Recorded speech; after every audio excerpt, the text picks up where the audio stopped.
Chapter 1, Transmigrated for Food, 1. Vivian Carter, a soft and adorable young woman born in the 90s, had a sweet appearance and a cheerful personality that made everyone fond of her. Normally, she was just an ordinary person without any grand ambitions or lofty ideals, always ready to sacrifice for her friends with a strong sense of justice.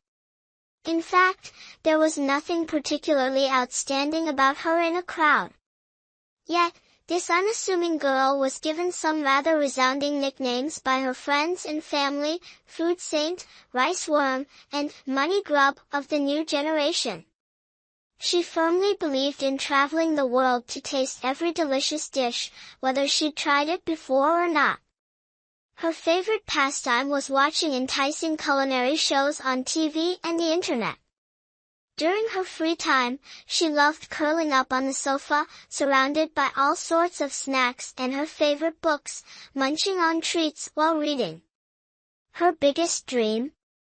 To live like the princesses or queens of old times, pampered and taken care of like a rice worm.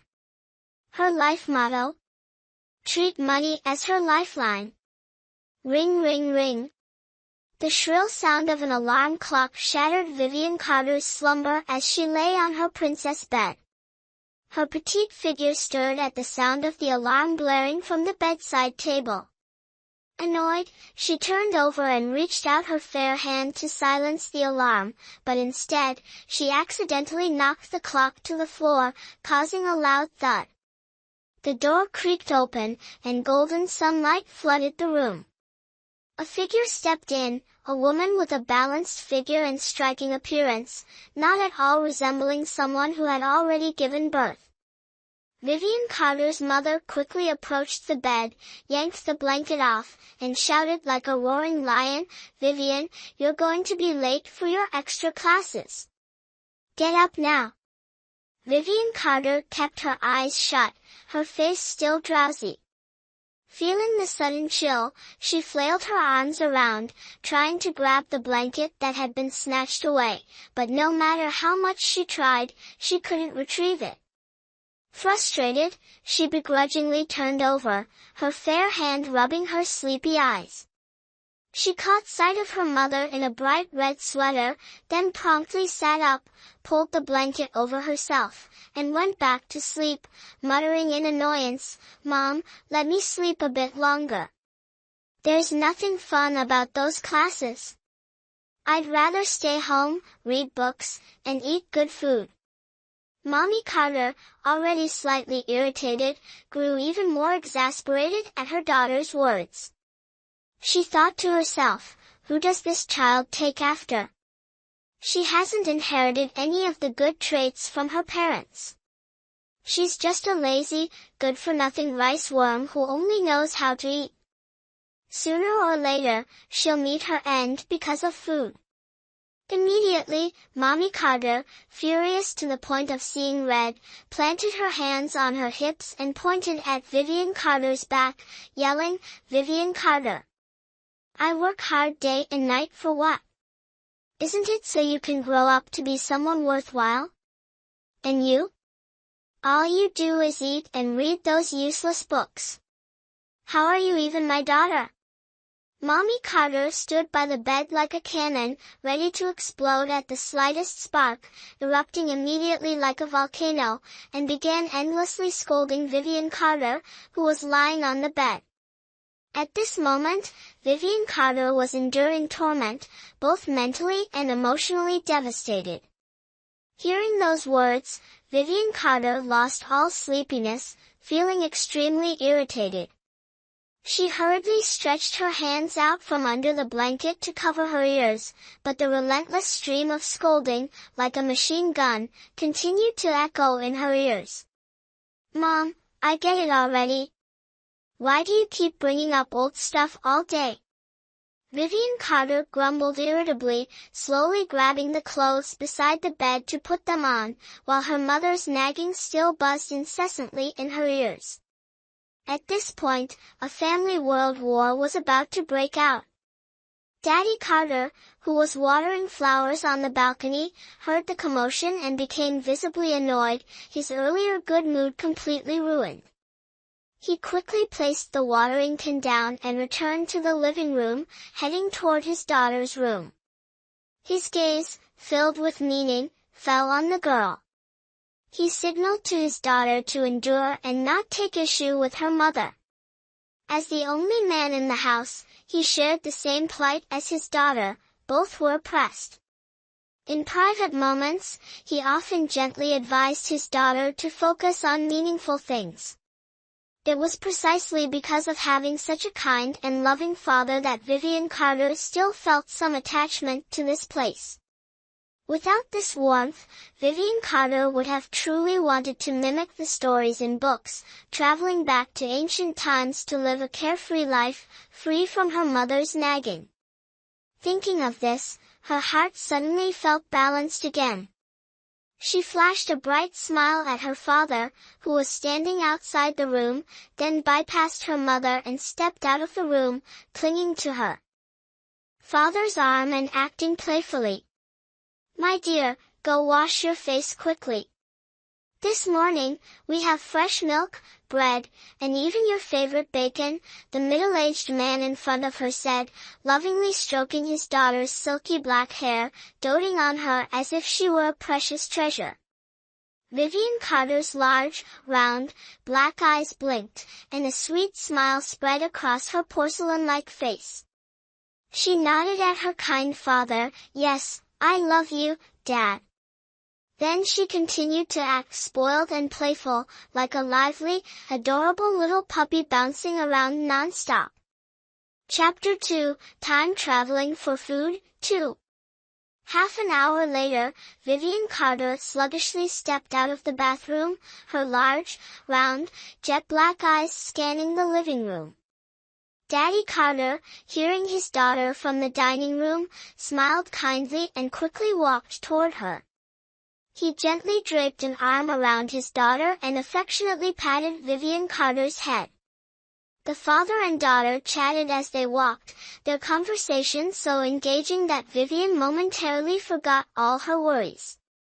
Laughter filled the living room, echoing warmly. In the dining room, a painting of delicious-looking food hung on the wall, evoking hunger in anyone who saw it.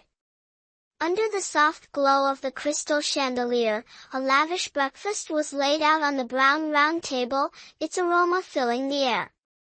Vivian Carter rested her hands on the edge of the table, leaned forward slightly, closed her eyes, and inhaled deeply, her expression one of pure delight, as if savoring the scent. Her father chuckled at the sight, clearly pleased, while Vivian grew even more eager to eat. "Smells amazing." "Of course. Eat up, sweetheart. Don't let all my effort go to waste." Vivian quickly sat down, grabbed a sandwich and a glass of milk, and devoured the breakfast her father had prepared. Her face radiated happiness, as if she were in paradise, utterly content.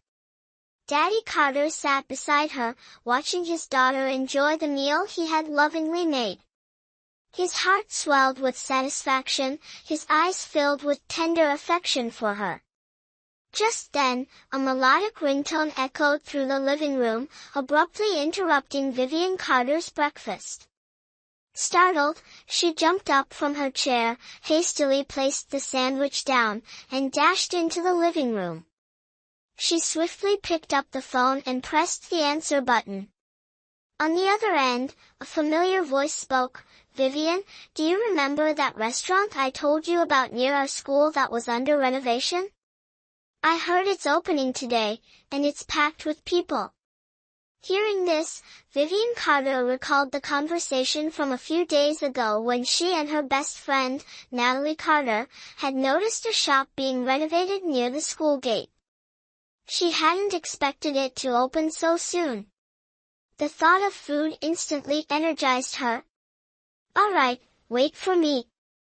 I'm coming right now." Hanging up, she turned to make a funny face at her father, who was sitting in the dining room with a helpless expression. She then hurriedly changed clothes. Without even bothering to put on her shoes properly, she dashed out like a gust of wind. At that moment, Mommy Carter emerged from the kitchen. Seeing the scene before her, she frowned, her expression cold.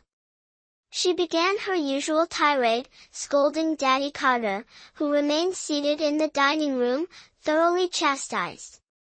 But Daddy Carter only wanted his daughter to live a joyful, vibrant life. He hoped she would go out more, unlike him, who spent his days in monotony, repeating the same routine and losing his zest for life.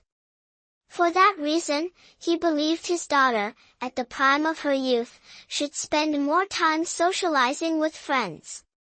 To give her some freedom, he had often argued with his wife, even fighting for his own right to make decisions. "Natalie, it's finally open, so Thinking of this, Vivian Carter beamed brightly, her fair and delicate hands rubbing together excitedly. The image of the flyer from the other day, advertising the rice noodles so delicious they could make one cry, kept flashing in her mind. Natalie Carter, dressed in a deep green outfit, nodded with a smile and held out a discount voucher she had just received, waving it teasingly in front of Vivian Carter. Throwing all ladylike demeanor aside, Vivian Carter jumped up and scrambled to snatch the coveted voucher from Natalie. Passers-by around them, seeing the two girls so thrilled, couldn't help but stop and watch. Only then did the two realize how peculiar their actions must have seemed. Embarrassed, they quickly stopped and disappeared from the onlookers' sight. Arriving at the legendary rice noodle shop known for being so delicious it makes you cry, the two were greeted by a long line of patrons. Vivian Carter immediately stomped her foot in frustration, clutching her chest and silently lamenting, "Why are there so many people here to support this place? Could it be because it's newly opened?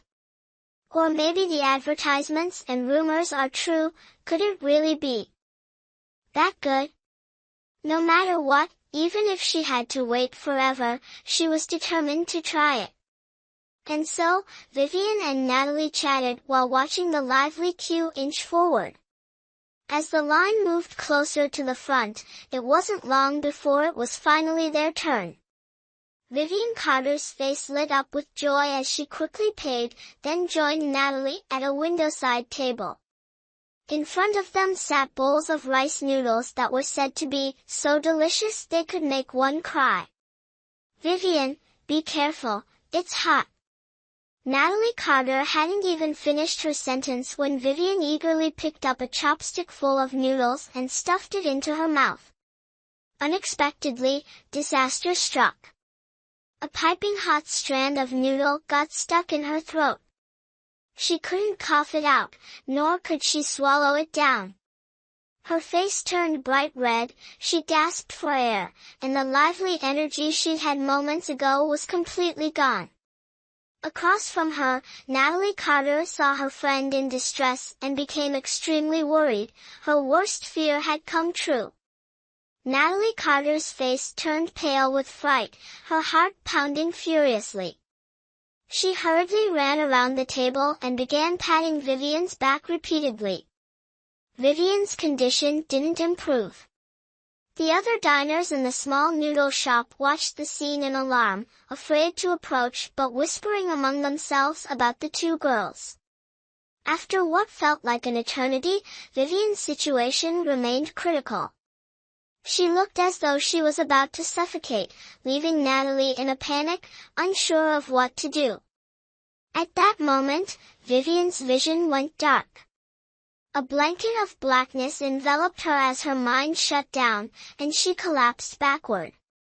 In the pitch-black void, where nothing could be seen, Vivian Carter found herself surrounded by darkness. Though fear gripped her heart, the recent events in her life filled her with even greater resentment toward the heavens for her misfortunes. Chapter 3, Falling into Duke Blake's Bathroom, 1. The body hurtled through the dark tunnel, endlessly plummeting downward. Vivian Carter was unconscious, her mind filled with grievances against the heavens and the earth. I just went out to grab a bowl of noodles, and out of nowhere, disaster struck. Is this how I end up in heaven? Ah, truly, my luck is unparalleled, falling into some bizarre reincarnation tunnel, surrounded by utter darkness, with no sense of time or space. Thinking this, Vivian Carter felt even more despondent, suddenly recalling her mother and the familiar nagging she used to hear. But this time, perhaps she would never see her loved ones again, nor hear her mother's endless chatter anymore. At this thought, Vivian Carter felt her heart ache with sorrow, longing for everything she had left behind. Her body continued to fall, endlessly. She couldn't tell how much time had passed until a loud splash echoed. It felt as if she had punched through the heavens, plunging straight into a pool of warm water. The water splashed everywhere, creating a loud commotion. Her body quickly sank, much like a drowning puppy. Fortunately, the water wasn't too cold. Despite her frantic struggles, her heavy eyelids refused to open. Her arms and legs flailed helplessly, trying to grab onto something, but to no avail. When she finally regained consciousness, she found herself at the bottom of the water. Thankfully, the river wasn't too deep. Vivian Carter was overjoyed, thinking perhaps the heavens weren't entirely cruel, sparing her from an untimely death. She hurriedly grabbed onto a lifeline. Alexander Blake was meditating with his eyes closed, his entire body bare except for a pair of undergarments, when he was suddenly startled. He felt something clutching at him from below, tugging forcefully, disrupting the usually composed demeanor of the noble prince. He immediately opened his narrow, sharp eyes, scanning his surroundings. This was the only bathhouse in King Blake Manor that connected to his death god's pavilion. Everyone in the household, including the steward and servants, knew better than to approach, fully aware of the prince's temperament during his bathing rituals. Yet at this moment, not only was Alexander Blake being dragged underwater, but chaos had also erupted in the bathhouse. The intricately carved screens lay toppled on the ground, jade reliefs on the walls shattered to pieces, and glazed tiles from the roof were scattered everywhere. This threw the prince into a fit of rage. Who dared to defy orders, spy on him while bathing, and wreak havoc in his bathhouse, denying him peace? Moreover, the thing underwater had rendered him immobile. Just as Alexander Blake was about to rise, a ripping sound echoed from beneath the water, a tear in his silk undergarments. His fury intensified, and a murderous intent surged within him. Veins bulged across his forehead, his entire body seemed ready to explode, and his icy gaze swept across the room, including the depths of the water. Who dares to be so bold as to attempt to assassinate this prince?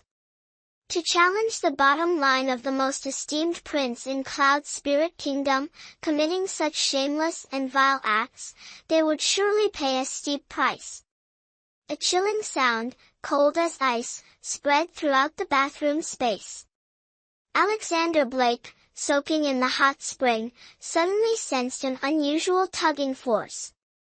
Something was relentlessly pulling at the scant piece of fabric still clinging to his body. He quickly stood up, his sharp, dagger-like eyes piercing the water's surface. Swiftly leaning backward, he pressed his entire body onto Vivian Carter, feeling immensely triumphant inside.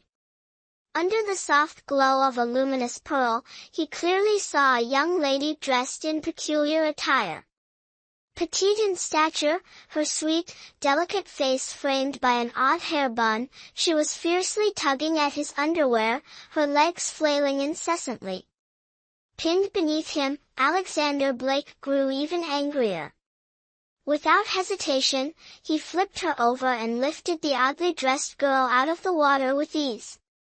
He didn't bother to grab his white silk robe but instead focused intently on observing her. The girl he held had long, jet black hair that was silky and lustrous. Her small, exquisite face resembled a porcelain doll, with large, sparkling eyes, a dainty little nose, rosy lips that pouted slightly, and charming dimples on her cheeks, all embodying the essence of adorably well-behaved. Her deep, black eyes were as clear as a serene lake under warm sunlight, so transparent one could seemingly see through their depths.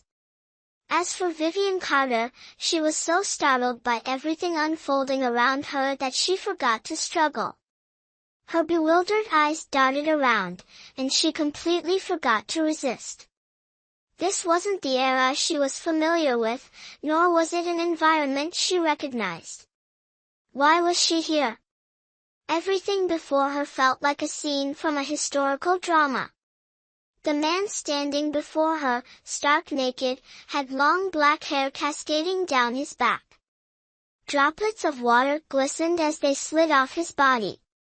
His skin was as white as jade, his chest broad and muscular, his physique robust, and his face so breathtakingly handsome it left her speechless. His phoenix-shaped eyes were long and narrow, deep and brimming with emotion, paired with dashing sword-like eyebrows that could easily captivate anyone who let their guard down. His thin lips were pressed into a firm line. At this moment, Vivian Carter, being held aloft by the ancient-looking man before her, felt his sharp gaze pierce through her. Her soaked clothes clung uncomfortably to her body as she squirmed and twisted in discomfort. Realizing who was restraining her, she cried out repeatedly, "Let me go! I didn't mean to." But how could Alexander Blake heed the words of this girl who had seemingly fallen from the sky? He thought for a moment, letting her go would be far too easy. Throughout his life, anyone who dared provoke Alexander Blake never met a good end, let alone this strange girl before him. Thinking back to what had just happened, his anger flared even more, his chest heaving, his eyes blazing with fury. Blood rushing to his head, he glared at the girl who had disrupted his bath. His voice, cold as ice, echoed in Vivian Carter's ears, "Stop struggling. Are you trying to grab at straws to save yourself?" I was bathing, and suddenly lightning struck from the heavens. Now, in my hot spring, there's an intruder like you, flailing wildly and pulling at me so recklessly you almost stripped me of my pants. Chapter 4, Falling into Duke Blake's Bath, Part 2. An unintentional humiliation, carrying the bone-chilling cold of December frost, left Vivian Carter frozen in place. She forgot to struggle against the man before her, her entire being plunged into an icy abyss, trembling uncontrollably. At this moment, she was no different from a fish on a chopping board, left to be torn apart, her mood plummeting to the depths. Hearing his words, she shivered, her mind blank, her body stiffened as if paralyzed. Thinking about the tragic situation before her, and even the bowl of noodles that could bring one to tears, Vivian Carter was filled with deep regret. Her large, dark eyes darted around as her mind replayed the bizarre events that had just unfolded, sinking her emotions further into despair. Seeing the cold, unyielding man in ancient attire who had done such things to her, Vivian Carter was filled with rage but had nowhere to vent it. Her doll-like innocent face suddenly turned flush with humiliation. "Who's the rude one here? I already told you it wasn't intentional." Hearing the man in ancient attire speak, her anger flared even more. Ignoring the ongoing scuffle and argument, she quickly swung her small fist toward his face. Alexander Blake, who was restraining Vivian Carter, barely noticed the stinging pain on his cheek. His gaze grew even colder, his entire being emanating an impenetrable chill. Still in her vulnerable state, Vivian Carter widened her eyes in shock, unable to utter a word. She hastily withdrew her fist, her face showing an innocent expression. Yet, in her heart, she had already cursed the man before her 1,000 times over. Could this guy possibly have a penchant for flaunting his body? What was so dreamy about that physique that others might covet? Refusing to back down, Vivian retorted, "That's not it. You're the pervert here, pinning me down and harboring improper intentions. I was just defending myself, which is why I gave you those panda eyes." Alexander Blake snorted coldly at her words. "Defending yourself?" His expression remained icy as he swiftly draped a white brocade robe from the nearby rack over himself. His sharp, phoenix-like eyes shot a frosty glare at Vivian Carter. How could this fearless woman suddenly appear in his bathhouse and cause such a mess? It seems that unless she suffered some consequences, she wouldn't understand who held the true authority in the Cloud Spirit Kingdom's royal residence. With this thought, Alexander Blake's mood unexpectedly improved. Without hesitation, he snapped his fingers toward the bathhouse entrance. The servants of the Cloud Spirit Kingdom's royal residence, hearing their lord's command, quickly rushed toward the scene. Vivian Carter felt that something was amiss. Although she maintained a calm exterior, her heart was pounding incessantly. Could it be that this man wanted to punish her for what she had just done, or did he have other intentions? Her mind raced with countless thoughts. The bathroom door swung open once again, and a group of men dressed in ancient-style clothing rushed in. Unlike the man in front of her, they didn't carry an air of nobility. They all wore short, coarse garments and appeared to be highly submissive to the man standing before her. Glancing at the two of them, the group collectively shouted, "Servants, greet the prince." Alexander Blake waved his hand to signal the group, who stared hungrily at the sweet-looking girl in strange attire before them. The prince gave a cold glance and then issued an icy command that echoed throughout the bathroom, "Tie her up and leave her out as bait for the mosquitoes." Vivian Carter heard the self-proclaimed prince give orders to his subordinates. Her anger flared even more. How could there be such a petty, sharp-tongued, and cold-hearted man? Did he not know how to cherish beauty? After all, she was a stunning woman, admired by everyone and capable of making flowers bloom with her presence, yet he treated her this way. The thought only fueled her fury. Regaining some composure, she ignored her wet, clinging clothes and messy hair. Lifting her chin high, she shot a sidelong glare at the man. "Humph, how dare you call me unsightly? I'm not some pushover you can toy with at will. Ordering so many people to bully me, tying me under a tree in the courtyard to be bitten by mosquitoes, do you even count as a man?" Hearing Vivian Carter's words, Alexander Blake's entire demeanor shifted, like a volcano on the verge of eruption. Not a man? Did she just compare him to a lecher? His icy voice rang out again, piercing Vivian Carter's ears. "In this royal residence, I am the highest authority. They all obey my orders." Throughout the entire Cloud Spirit Kingdom, no one had ever dared to question his decisions or his character. What aspect of his leadership didn't command respect? Even his elder brother, the Emperor, wouldn't dare to call him less than a man. Thinking of this, Alexander Blake clasped his hands behind his back, his presence growing even colder and more untouchable. Before Vivian Carter could react, he appeared before her in an instant. His breathtakingly handsome face loomed close to the young woman standing defiantly. The servants behind him felt a chill run down their spines, breaking out in cold sweat on behalf of the girl who dared to challenge the prince's limits. "Little girl, you've crossed the line with our prince. When he gets angry, no one can stop him. Pray for your own good fortune." Humph, I shall let you taste the consequences of your own actions. The icy voice reached Vivian Carter's ears. Facing the man as cold as a glacier before her, she felt a certain pressure in her heart.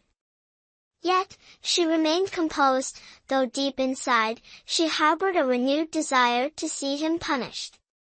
Your Grace, O mighty Duke, is there no emperor above you? Vivian Carter muttered discontentedly, her mind racing through everything she had read in books. Was she truly destined to become the prisoner of this enigmatic, frosty Duke? No, she refused to accept it. She had to fight for her rights and freedom. Thus, despite the oppression and threats before her, Vivian Carter resolved to protect herself and buy some time. Her mind worked tirelessly to devise a countermeasure. In an instant, she thought of a way to deal with the handsome yet icy Duke Alexander Blake. She let out a self-deprecating smile, feeling a sense of triumph as she looked at him. Chapter 5, Falling into Duke Blake's Bathing Chamber, 3. Take responsibility for your own actions. Very well, you can't tie me up. What did I do wrong? Are you trying to force a confession out of me? Vivian Carter deliberately acted aggrieved, sniffled, and feigned pitifulness to garner sympathy from everyone and Duke Blake. Everyone exchanged glances but remained silent. They wanted to help the young girl in front of them, but hearing Vivian Carter's words, they feared the authority of their Duke and his handsome yet intimidating face. They quickly lowered their heads. Alexander Blake let out a cold snort, tightening his grip on Vivian Carter's hand, causing her to grimace in pain. Her dissatisfaction grew, and she couldn't help but pity her own fate. What are you standing around for? Do you want me to repeat myself? Alexander Blake turned around, casting a frosty glance at everyone. Before Vivian Carter could argue with Duke Blake, she was hoisted up by two men dressed in traditional attire. Without any regard for her, they dragged her outside. Vivian Carter wasn't some lamb waiting for slaughter, allowing herself to be bullied. She struggled, twisted her body, kicked, and cursed the two men carrying her, even hurling insults at the cold-mouthed, sharp-tongued Duke Blake to the 18th generation of his ancestors, though it didn't ease her anger. However, given the current situation, her strength was no match for this Duke Blake. It's true that even a mighty dragon cannot overpower a snake in its own territory. Thinking of this, Vivian Carter felt an unprecedented sense of sorrow. Looking at the two men in traditional attire in front of her, she wished she could break free from the ropes and beat that stingy, sharp-tongued, cold-hearted Duke until his teeth scattered everywhere. But as much as she thought about it, the immediate problem remained unresolved. Being tied to this tree, did it mean she would have to spend the night here? The bone-chilling voice of Alexander Blake resonated near Vivian Carter's ear. You dared to attempt an assassination on this king, and tying you to this tree is already an act of mercy. Yet you still have the audacity to bargain with me? I, who cherish my people as my own children, have spared your life by not striking you down with one blow. Consider yourself fortunate. Vivian Carter, struggling fiercely, grew even angrier upon hearing his words. She glared at him, twisting and writhing in defiance. Mercy? Your head must be full of nonsense. What assassination? Which of your eyes saw me trying to kill you? The servants standing behind Alexander Blake shivered at the insolent words of the young woman tied to the tree. Thoughts raced through their minds. Who was this bold woman, and where had she come from? Her words and actions were unlike any woman of this era, as if she had fallen from the sky. This was the second time she had challenged the limits of their prince's patience. Did she not know that their prince despised such behavior above all else? Thinking this, Contempt filled their eyes as they all turned to look at Vivian Carter, still struggling against her bonds. Their impression of her plummeted rapidly.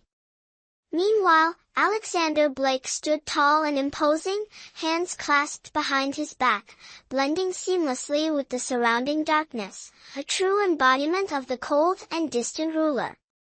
Before Vivian Carter could hurl another round of insults, the prince in his elegant white robe turned gracefully, signaling with a wave of his hand.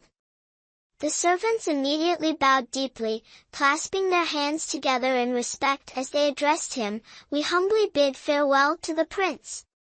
Admiration shone in their eyes, while Vivian Carter, tied to the tree, felt her blood boiling with rage.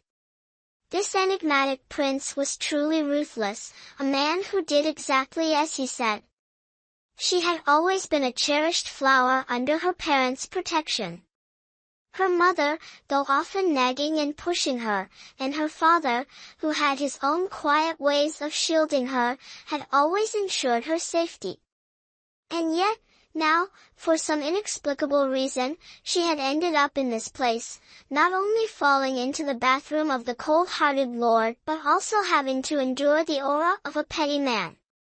If Vivian Carter ever got the chance to turn the tables, she would undoubtedly stomp that cold lord in white robes under her feet and make him sing a song of surrender for her amusement. "Hey, can someone kindly tell me where this is?" Though she harbored such thoughts, Vivian Carter still glanced around and called out toward the group of people in ancient attire who were gradually dispersing. None of them paid her any attention and quickly disappeared from her sight. As for Alexander Blake, after making his way down the handrail-adorned corridor back to the Death God's pavilion, his mind had not stopped racing since he left the oddly dressed young woman. Tonight had indeed been an exceptionally peculiar encounter. Having lived for over 20 years, why was it that tonight he encountered something so bizarre? Moreover, it was a young woman who had fallen straight from the sky into his bath.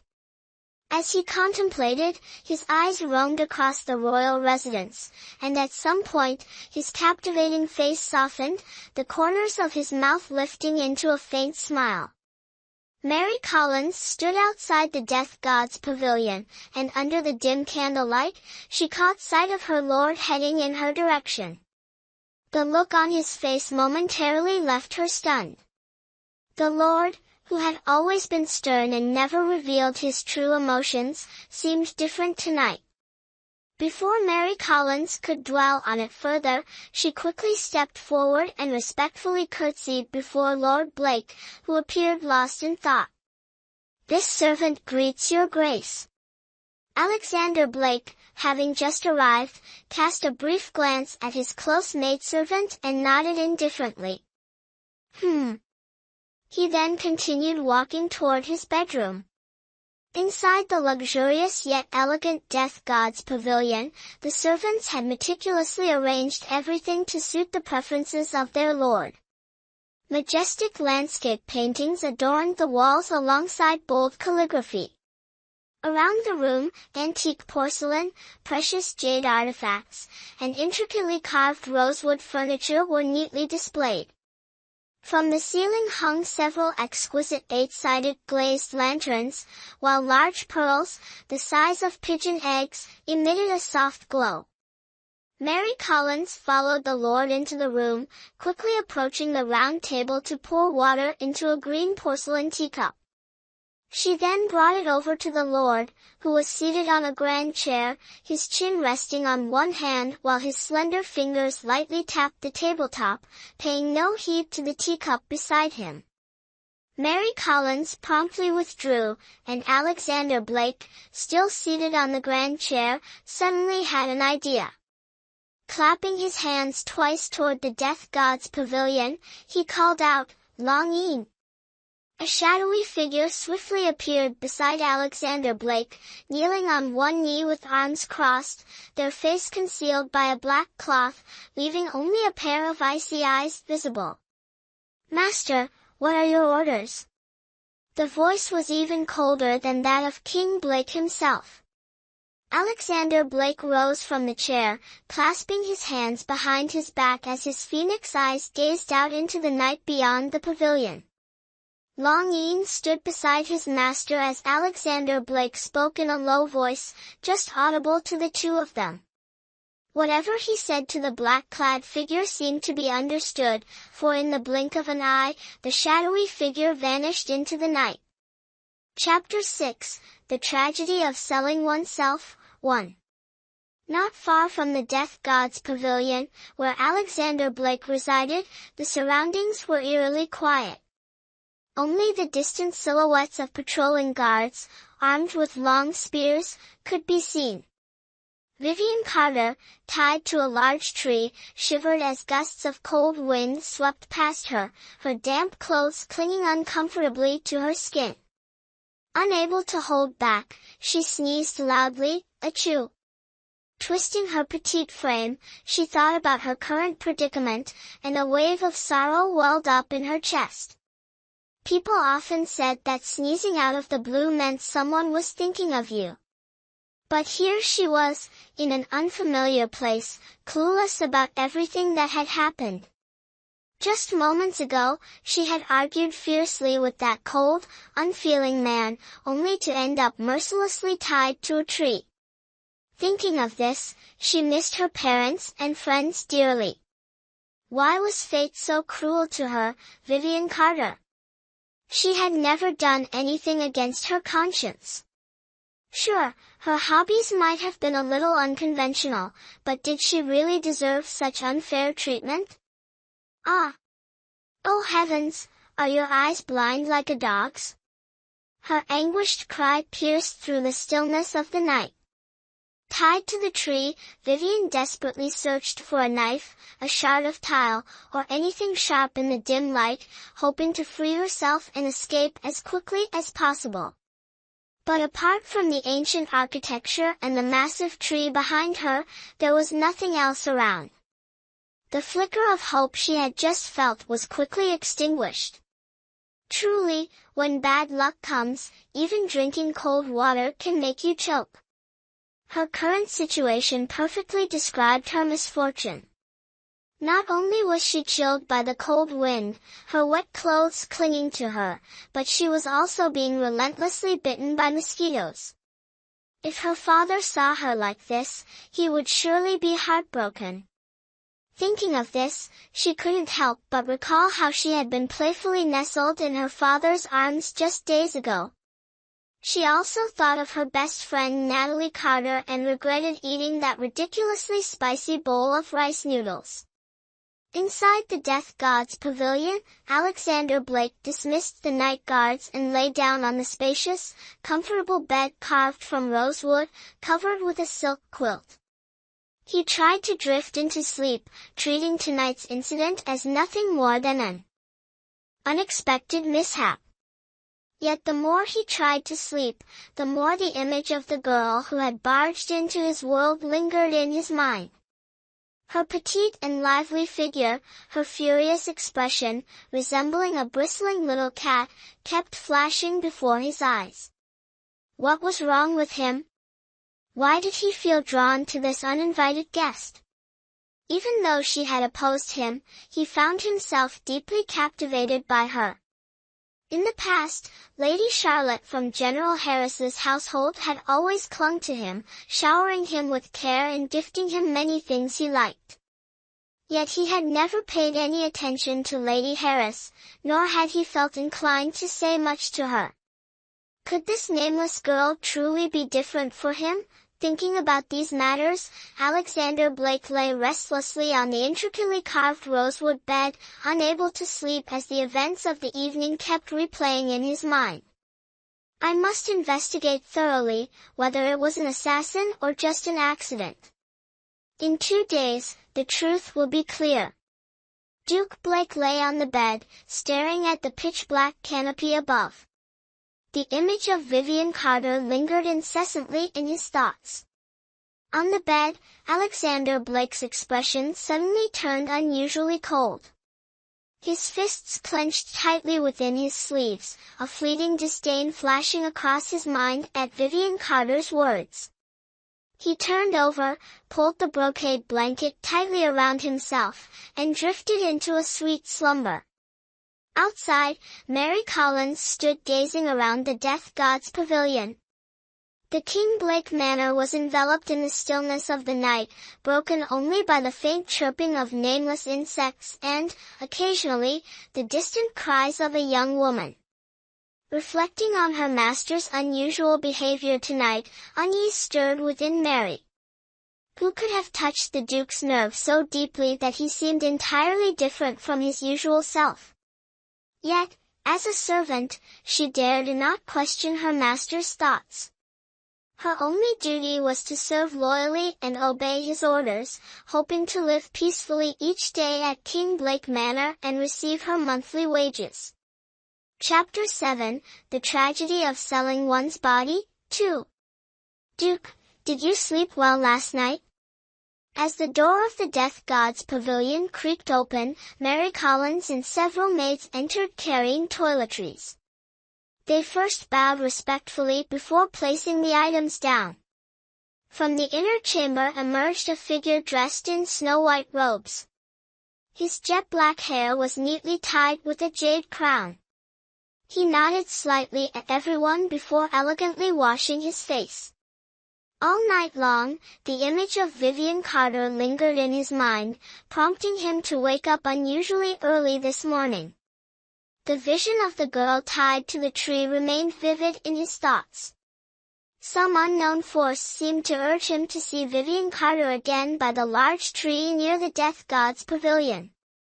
After finishing his morning routine, he gracefully picked up a porcelain teacup, sipped lightly, and cast his captivating phoenix eyes outside.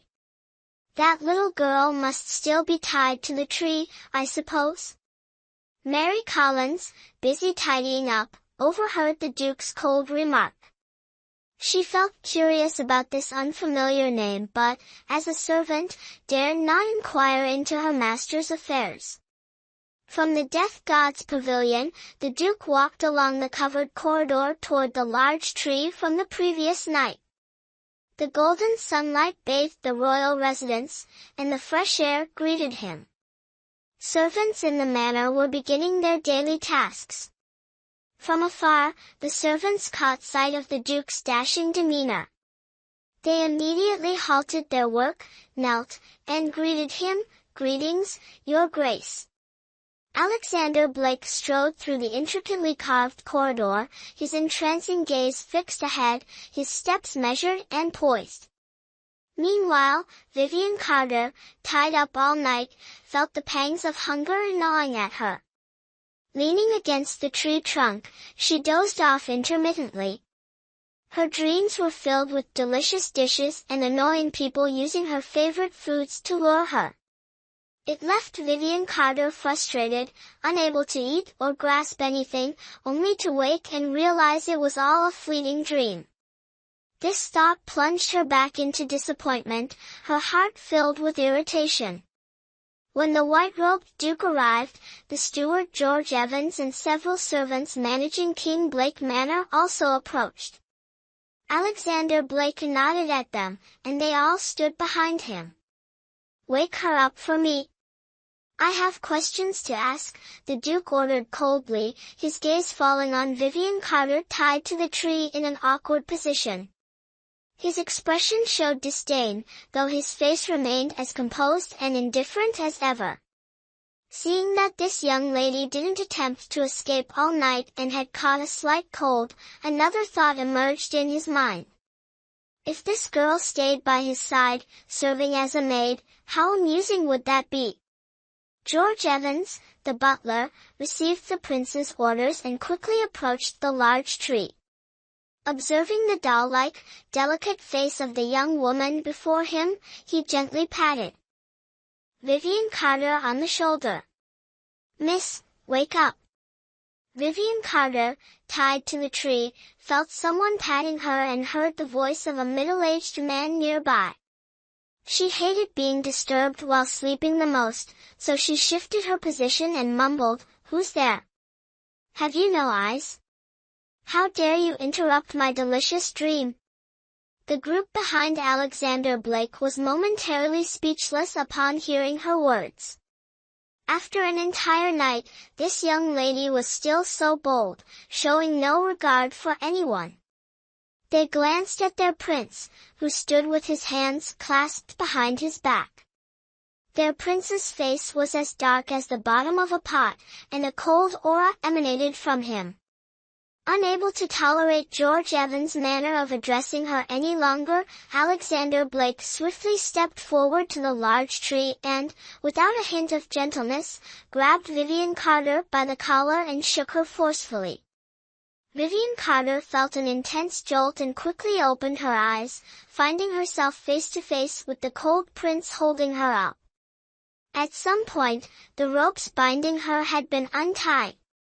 Under the light of dawn, Vivian Carter finally took in her surroundings, realizing she was in a structure resembling a Jiangnan garden. Sleeping like a dead pig, completely unrepentant. In truth, Alexander Blake had been kept awake all night because of this petite figure. Early in the morning, before even eating breakfast, he had come to check on her, only to find Vivian Carter, annoyed, forcefully broke free from the cold prince's grasp. She glared at him angrily, venting all her frustration on him. "Who are you calling a pig? You captured me as an assassin, mistreated me, and made me keep watch under the tree all night for you. That's already too generous of me." As she spoke, Vivian Carter's voice trembled with indignation. She poured out all her grievances from the previous night, her chest heaving, and her large, watery eyes glistening with unshed tears. Alexander Blake, for a moment, didn't know what to say. A hint of compassion flickered in his heart, but he maintained his cold demeanor, silently listening. Thinking back to everything that had happened the night before, Vivian Carter wished she could tear this prince apart. But recalling his actions toward her, she couldn't help but feel a twinge of fear. Her round face quickly composed itself, replaced by a fawning smile. She stepped closer to the tall, cold prince and patted Alexander Blake on the shoulder. "Your Highness, one must have virtue. Your behavior is unacceptable, falsely accusing an innocent person. Don't you realize you've wounded my soul? I haven't even asked you for compensation for emotional distress yet. If it were someone else, I'd definitely demand it."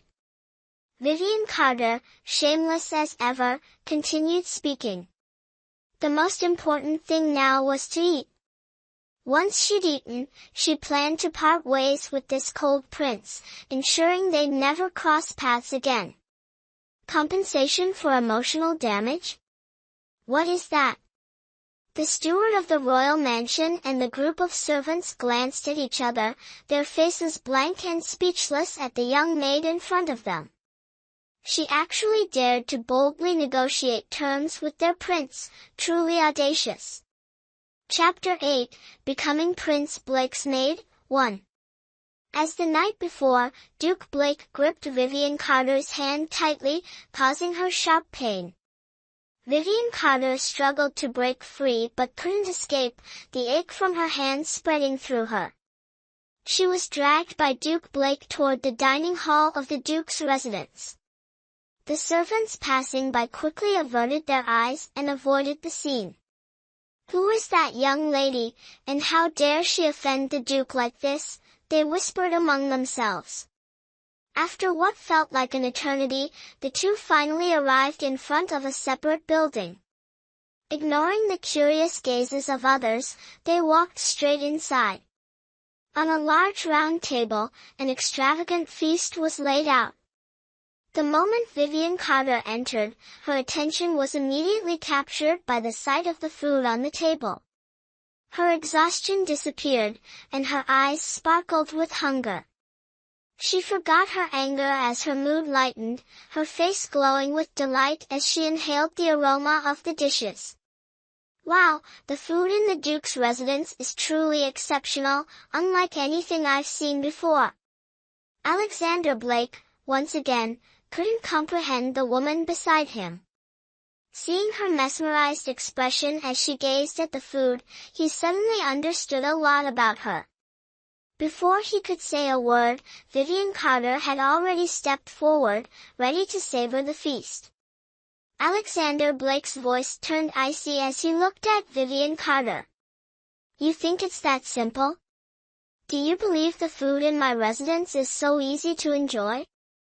My residence is not a place you can come and go as you please. Everything comes at a price. Hearing this, Vivian Carter sneered, letting out a cold laugh. She shot Alexander Blake a defiant glance, her expression smug. Food comes first. Starving is no joke. It's just a meal, isn't it? I'm eating no matter what. Without waiting for the Duke to summon someone for paper and ink, and completely ignoring the disdainful glances of the maids, she sat down at the table. She picked up an exquisitely crafted pastry and took a bite, savoring it with great joy. This meal was even better than anything she had ever tasted in the modern world. Vivian Carter recalled her life motto, before food, everything else is trivial. With that in mind, she focused entirely on battling the colorful and aromatic feast before her. When the servant finally brought paper and ink, Duke Blake, sitting beside Vivian Carter, was already fuming with anger. This woman paid no attention to his presence and continued to eat with unrestrained pleasure, looking utterly satisfied. Here you are, Your Grace, the servant said, placing the paper and ink down before quickly retreating from the dining room, not daring to linger. Alexander Blake sat next to Vivian Carter, his handsome face alternating between shades of green and white from anger. He paid no attention to the servant nearby, his fists clenched so tightly within his sleeves that his knuckles turned pale. Quickly pulling out a sheet of chien paper, he meticulously wrote down every dish Vivian was eating, along with the incident of her crashing through the roof from the sky. Everything was accounted for in his records. After finishing his notes, Alexander Blake's phoenix eyes gleamed with calculation as he cast a disdainful glance at the young lady devouring her meal like a starving wolf. His irritation only deepened. Vivian Carter, on the other hand, paid no mind to what Alexander Blake was jotting down beside her. Once she had eaten her fill, she let out an untimely burp, her face glowing with satisfaction. Her small hands rubbed her round belly as a pleased smile spread across her porcelain doll-like face. This meal was truly worth every penny, better than anything she'd eaten before. She hadn't expected this trip to yield such a delightful surprise. However, the male host before her seemed anything but friendly. His expression was icy, his demeanor colder than frost. A true block of ice. No, worse, stingy, sharp-tongued, and venomous. As this thought crossed her mind, Vivian Carter glanced at the frosty lord before her, who was furiously scribbling something down. Her earlier good mood instantly evaporated. Just as she was about to stand, the frosty lord blocked her path. His tall figure loomed over her as his cold voice rang out. What, planning to sneak off after finishing your meal? And what about last night and this morning? Are you thinking of shirking your debts? Before Vivian Carter could even react, Alexander Blake swiftly shoved the papers he had been writing into her hands. Feeling a pang of guilt, she tried to compose herself. She couldn't let this frosty lord intimidate her. Who's shirking debts? I was just planning to take a walk. What's this? Vivian Carter forced herself to suppress the fear bubbling inside her, her voice trembling slightly as her eyes fell on the sheet of paper. The writing on the paper was bold and free-flowing, exuding an air of mastery akin to dragons soaring and phoenixes dancing. It rivaled the works of any calligrapher she had ever encountered. As she read through the listed items, her mouth formed a perfect O, and an overwhelming sense of discomfort surged within her, as if she'd swallowed a dead fly. This man, handsome? Sure. Charismatic? Absolutely. But his sharp tongue? Utterly insufferable. Not only that, but he's also stingy. Clearly, she accidentally ended up here, merely poking a hole in his roof and eating a few dishes from his meal earlier, yet he calculated every little thing so meticulously. If this isn't extortion, then what is? She absolutely couldn't fall into this man's trap. Freedom was the most important thing. Thinking of this, Vivian Carter immediately regained her spirits, as energetic as before. Are you extorting me? 50,000 gold coins? Stingy prince, is your roof tiled with gold or something? Is your food some kind of rare delicacy? Charging so much for a single meal, do you think I'm a fat pig to be slaughtered? The maids standing in the hall were even more bewildered after hearing Vivian Carter's words. Aren't young ladies supposed to be virtuous and talented? Why does this young lady seem like an uncultured country girl, speaking so crudely without any refinement? Alexander Blake paid no mind to Vivian Carter's words. He merely let out a cold chuckle, glanced at her indifferently, and calmly responded, "Here, I am the one who makes the rules. Whatever I say is the price. Haven't you heard the saying, rare things are precious? Though the food you ate is ordinary, and the tiles you damaged are ordinary, they all belong to King Blake Manor. In the Cloud Spirit Kingdom, I am the only King Blake. Naturally, my possessions are priceless." The dining room once again fell into silence. The two of them stood by the table, glaring at each other, neither willing to back down. Anger surged through Vivian Carter, rising straight to her head. Her small hand clenched into a tight fist. How could there be such a petty, stingy man? She wanted nothing more than to tear apart his cold, icy face. Chapter 9, Becoming a Maid for Prince Blake, 2. Although furious, Vivian Carter couldn't stop thinking about Duke Blake's words earlier. Glancing at the paper in her hand, she calculated her next move. The urgent matter was to find a way to avoid paying what was written on the paper and leave this place smoothly if possible. As this thought crossed her mind, mischievous ideas quickly emerged in Vivian Carter's head. A cunning smile appeared on her adorable doll-like face, her sparkling eyes locking onto the icy gaze of the man before her. Yet, the hope in her heart instantly dissipated. The two of them had just engaged in a heated exchange, neither willing to back down. Alexander Blake and Vivian Carter seemed like mortal enemies, glaring at each other with hatred. Through their words, they had learned each other's names and current circumstances.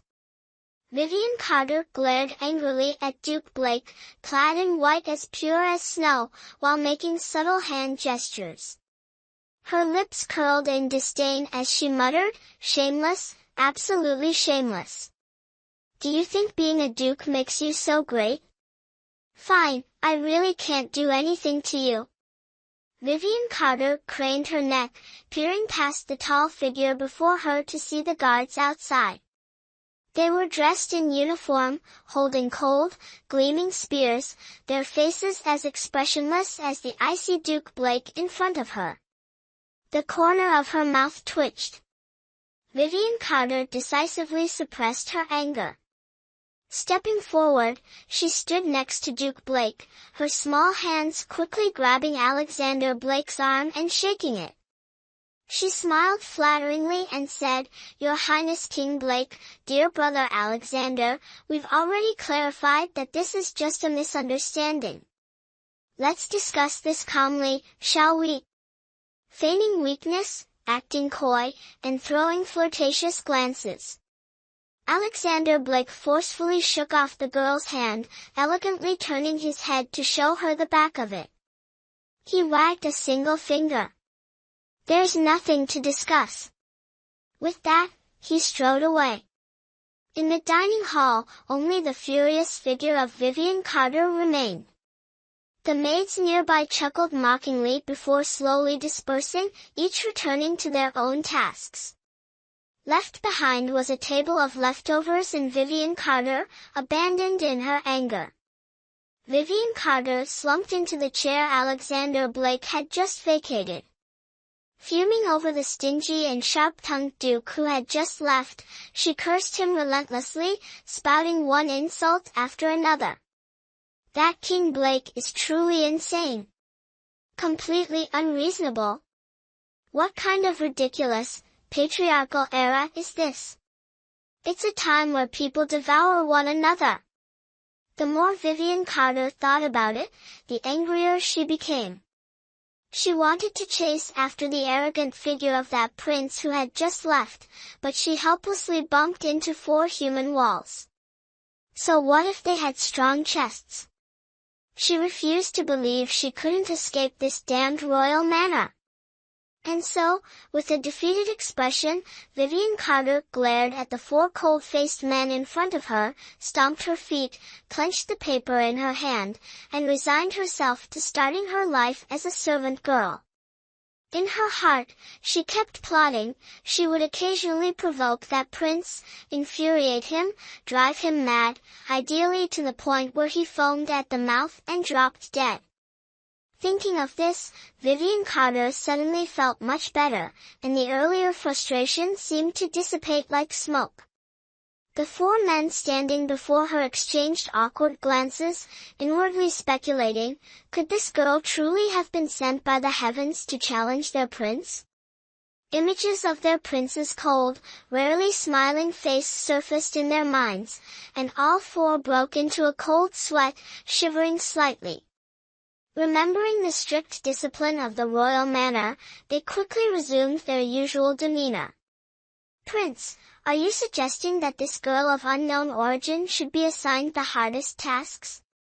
In King Blake Manor, at a picturesque spot that Alexander Blake favored most in the entire estate, the white-clad prince stood with his hands clasped behind him, his enchanting phoenix eyes gazing at the mirror-like surface of the lake. Sunlight danced on the water, shimmering with golden light. A gentle breeze swept through the glazed octagonal pavilion where King Blake stood. Behind him was George Evans, the manor's steward, who was sweating nervously. From the moment he saw his prince walk out with a stern expression and an icy aura, heading quickly toward the depths of the estate, George had followed closely behind. Hearing the servants gossip about the morning's events, George tried to decipher his prince's mood and cautiously spoke up with that question. Alexander Blake shifted his stance in the pavilion, his mind replaying the image of Vivian Carter from earlier. His handsome face curved into a mysterious smile, and an unusual glint sparkled in his phoenix eyes. His curiosity about Vivian Carter deepened. "Yes, she will serve directly at my side. Just make sure she learns the rules of the royal manor." His concise words conveyed his intent, while his slender, jade-like fingers played idly with the jade pendant at his waist. Behind him, George Evans nodded, then clasped his hands respectfully, nervously wiping the cold sweat from his brow as he steadied himself. "Understood, Your Highness. I will see to it." After speaking, he bowed respectfully and withdrew, leaving the octagonal glazed pavilion with only a solitary figure. Within, Prince Blake's heart stirred slightly, though he himself did not realize it. Perhaps the unexpected arrival of this young girl would bring some changes to his otherwise monotonous life at the manor. He eagerly anticipated treating this girl in his own way, enjoying the sight of her stomping her feet in anger before him or puffing up like a small, bristling cat, baring her claws and fangs as she squared off against the cunning wolf that was him. Thinking of this, Alexander Blake's mood suddenly lifted considerably. Even skipping breakfast this morning now felt worth it. He stepped out of the pavilion, heading toward his study surrounded by purple bamboo. It had been a long time since he had felt this good. "Miss Carter, I am the steward of the manor, responsible for managing all matters of King Blake Manor," the middle-aged man next to Vivian Carter said kindly, briefly introducing the estate to her. Vivian Carter, who had been feeling rather frustrated, finally understood her current situation after hearing this. Her mind replayed the events from last night to this morning, piecing them together. She realized she had traveled through time and could no longer return to her own era. This thought left Vivian Carter feeling a little lost. This place was nothing like the fascinating worlds described in time travel novels or historical tales she had read.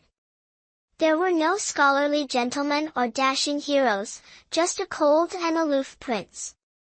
Moreover, this man was sharp-tongued, stingy, and miserly. She no longer believed in the romanticized depictions of princes, princesses, emperors, and empresses from time travel novels. What, one lifetime, one couple, or love that inspires admiration? All of it was deception. The manor's steward, Evans, noticed Vivian Carter looking dejected and lost in thought. He couldn't help but speculate wildly in his mind. Hesitantly, he called out again, "Miss Carter, Miss Carter." Hearing the deep voice calling her, Vivian Carter snapped back to reality. A forced smile appeared on her round, adorable face. "Ah, what?" she replied while nervously twisting the hem of her clothes. Her innocent, wide eyes looked at the man in front of her, who reminded her of her father, utterly clueless about what was happening. Chapter 10, Exploited by Prince Blake, 1.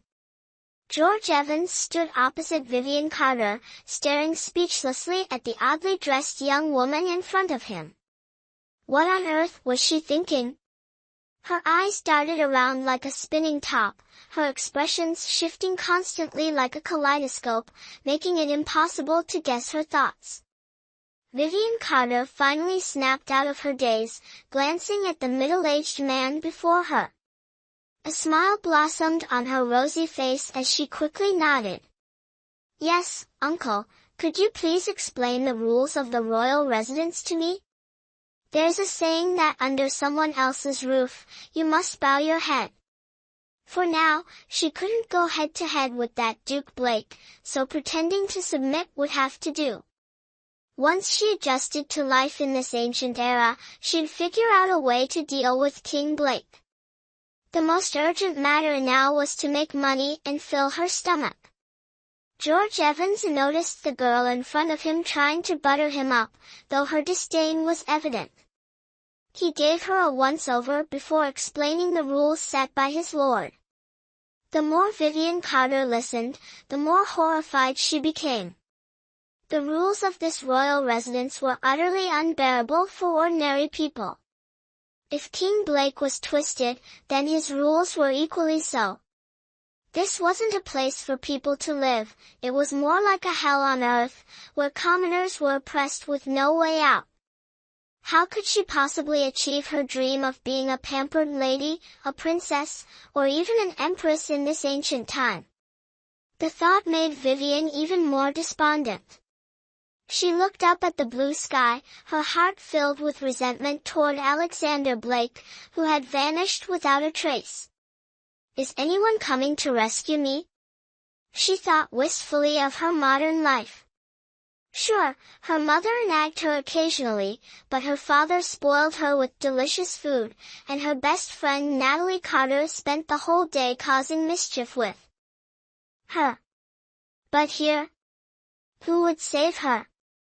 She had no idea what to do, and that absurd rule about waking up early was the last straw. Miss Carter, do you understand?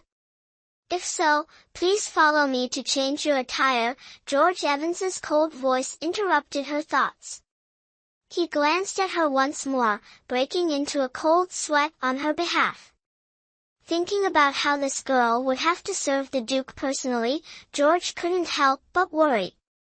She seemed clever, but whether she could actually handle the work was another matter entirely. His lord was notoriously difficult to please. How long could she possibly last? Previously, Mary Collins had been assigned to serve the Duke, and it had taken her a long time to adapt to his peculiar preferences. Could this young woman possibly manage as well as Mary did? Could she serve their aloof Duke to his satisfaction? What? I have to change clothes too? Yes, and your hair needs to be redone as well. Vivian Carter was once again speechless, her eye twitching. Watching historical dramas on TV and online, seeing men and women with their hair tied up and dressed in traditional outfits seemed beautiful. But now, having to wear such attire herself felt like a death sentence. And another thing, how could anyone survive here in the summer without air conditioning or electric fans? Thinking about this, her doll-like face immediately drooped, losing the excitement she had just moments ago. Her resentful gaze turned skyward, wishing she could pierce through the heavens and return to the era she was familiar with. But her thoughts didn't align with reality, she could only accept the arrangement of fate. Miss Mary, what is this? On a quiet cobblestone path in the prince's residence, a winding trail led deep into the garden. A maid in a green dress approached. Seeing Mary Collins, the prince's trusted attendant, carrying a lacquered tray with intricate patterns displaying exquisite porcelain items, the maid stopped to ask. Mary Collins smiled at the maid and, recalling what she had just heard, hurried to the kitchen to relay her instructions to the chef. The chef promptly prepared a meal for the prince. It's the prince's meal, Mary replied. With that, she brushed past the maid in green and slowly made her way toward Alexander Blake's study. The maid in green stood in place, her face enraptured as she admired the blooming flowers in the garden, her mind wandering to the image of the handsome prince strolling through the residence, or the scene of him dining in the pavilion last time, a sight so captivating it was impossible to look away. Her cheeks flushed slightly, her heart racing as a faint floral fragrance filled the air. She daydreamed about one day catching the prince's attention. But such dreams were shared by most maids in the residence. In reality, none could get close to the cold prince. Even Miss Charlotte Harris, who had been rejected several times, had to keep her distance from their prince. And as for Lady Harris, each time she visited the residence, she acted like an arrogant peacock, treating the servants as if they were beneath her. Your Grace, please enjoy your meal, Mary Collins said softly as she set the tray down, carefully placing a cloth before arranging the porcelain dishes on the round table. She then turned and bowed slightly to the prince, who was engrossed in his writing. Alexander Blake, seated in his elegant and spacious study, didn't lift his head. His hand gripped the brush tightly, his brows furrowed, and his thin lips pressed together in thought. Hearing Mary Collins mention the meal, an earlier scene flashed through his mind, prompting him to set the brush down forcefully. He raised his head, casting a cold, knife-sharp glance at Mary Collins, who stood by the round table. Thinking of Vivian Carter's gluttonous eating habits, his handsome face grew even colder. With a wave of his hand, he signaled Mary Collins to leave. Mary Collins dared not disobey the prince. She bowed again and exited the study. Silence returned to the room, which was lined with shelves full of books. The walls were adorned with evocative landscape paintings and bold calligraphy. He stood up and slowly approached the round table. His long, slender fingers lifted the lids of the porcelain dishes, releasing an enticing aroma that immediately filled the air. Looking at the dishes, a mysterious smile appeared on his handsome face. He then gracefully sat down and picked up a pair of silver chopsticks. Scooping a bowl of porridge with elegance, he surveyed the dishes before him. Though not as plentiful as earlier, their refinement was unmatched, truly the essence of culinary art. Alexander Blake ate with such poise that it was a sight to behold, one that could make anyone envious. Chapter 11, Exploited by Prince Blake, 2. Whoosh! A shadow swiftly descended from the rooftop, nimbly twisting mid-air before entering the study surrounded by purple bamboo. The figure immediately knelt down, clasping hands in salute. "Greetings, master." The deep voice of the figure clad in black echoed throughout the study, head bowed low. Alexander Blake set the book in his hand down and turned to look at Brian Long, who was kneeling not far away. He gestured for him to rise, his cold voice resonating in the room. "How is the investigation? Any results?" Brian Long, still kneeling on the floor, heard his master's question. He knew well that his master held all the information, even things the Ministry of Revenue lacked. Yet his master had tasked him with investigating the identity of a strange young lady, dressed peculiarly, who had seemingly fallen from the sky. He had been investigating for an entire day and night without any results. Could it be that this woman came from the neighboring Northern Abyss Kingdom? Brian Long did not immediately respond, his mind racing. Seeing his master's cold gaze directed at him, he had no choice but to reply, "No results." No results? Could it be that the entirety of Cloud Spirit Kingdom couldn't uncover Vivian Carter's identity? Could it be that Vivian Carter truly came from beyond their borders?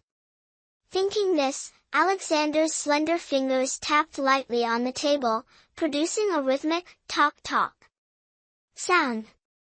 His mind churned, his seductive phoenix eyes flickered with a glint of insight as they landed on the painting of orchids and bamboo on the wall. An idea sparked in his mind, and his thin lips curved into a faint smirk. Brian Long, still kneeling, could not fathom what his master was thinking, nor could he understand his intent. He remained on one knee, head lowered. Alexander Blake withdrew from his thoughts, and as if something crossed his mind, a devilish smile spread across his face. He waved his hand, signaling Brian Long to leave. Receiving the command, Brian Long quickly departed. Elsewhere in the royal residence, George Evans had been leading Vivian Carter through nearly the entire estate, yet they still hadn't reached their destination. On the way, many servants saw Vivian Carter dressed strangely and immediately gathered in groups, chattering noisily. Although Vivian Carter could vaguely hear them, she still hated being the subject of gossip. The people in this era were just as nosy as the aunties and ladies at the market in her world, idle and fond of spreading rumors. Perhaps it was because she had just arrived and had already clashed with that cold, stingy prince. News seemed to travel through the manor faster than a celebrity scandal. Could it be that she would really be surrounded and attacked by a group of people who disliked her, just like a hated star? Thinking of this, a chill ran down Vivian Carter's spine, but her expression remained composed. She would not bow to Alexander Blake, no matter how much others alienated her. As a modern woman, she had to uphold her principles. "Miss Carter, do you have any family back home?" After walking through a long, intricately carved corridor into a desolate area, a deep voice broke the silence. Lost in her thoughts, Vivian Carter was startled by the voice near her ear. She trembled slightly, her large, round eyes blinking in confusion, her chubby face showing an innocent expression. "Ah, Uncle, what did you say? I didn't catch that." George Evans, walking ahead, stopped and turned to look at Vivian Carter's bewildered face, feeling disappointed once again. This girl had been lost in thought for the entire walk. Did she truly not understand, or was she pretending? Thinking this, George Evans squinted at Vivian Carter, his eyes scrutinizing her clean appearance from head to toe. "It's nothing. Up ahead is where you'll be staying from now on." Vivian Carter followed the direction pointed out by Butler Evans toward King Blake Manor. The area was deserted, not a soul in sight. It might be manageable during the day, but at night, it would be pitch black. If anything happened, wouldn't she be in big trouble? Unpleasant images flashed through her mind. Vivian Carter wasn't afraid of being in an unfamiliar environment or moving from a familiar place to a new one. What she feared was being left alone in the dark or in places filled with mounds resembling graves. That was truly terrifying. "Uncle, besides me, is there anyone else here? Surely the prince wouldn't be that cruel?" Vivian Carter suppressed the fear in her heart, pretending to be calm as she stepped forward with a smile. George Evans stared at Vivian Carter's pitiful expression. Her demeanor was completely different from the morning, arousing some suspicion in him. He glanced at her indifferently and replied, "No, there are a few servant girls who will be staying with you." Hearing this, Vivian Carter nodded and smiled, relieved of her worries. But another question arose in her mind, and she couldn't help but blurt out the string of questions she had been holding back. "Uncle, and also..." Vivian Carter turned her head to look at the middle-aged man in front of her. Why does this place not resemble the settings in those time travel novels? Where are the princess consorts, secondary consorts, or beauties? Weren't ancient princes and emperors supposed to be romantic and flirtatious? Something here doesn't seem quite right. Do you have any other questions?" Butler Evans of King Blake Manor looked at Vivian Carter with confusion as she stopped mid-sentence, signaling her to continue. Vivian Carter forced a smile, her heart beating faster. She tried to come up with the most reasonable excuse and then quickly asked the seemingly honest and simple uncle in front of her. After speaking, she exhaled a sigh of relief, waiting for his response. George Evans listened and once again looked at Vivian Carter with disbelief. How bold of her! On her very first day here, she dared to inquire about the private matters of their prince. Wasn't that crossing the prince's boundaries? Thinking of this, he glanced at Vivian Carter with a cold gaze. "Miss Carter, have you already forgotten what I told you?" No, I haven't." The two continued walking forward until they reached an enclosed area. This place was still desolate, with no tall trees around, only overgrown wild grass, making it seem like it had been abandoned for a long time.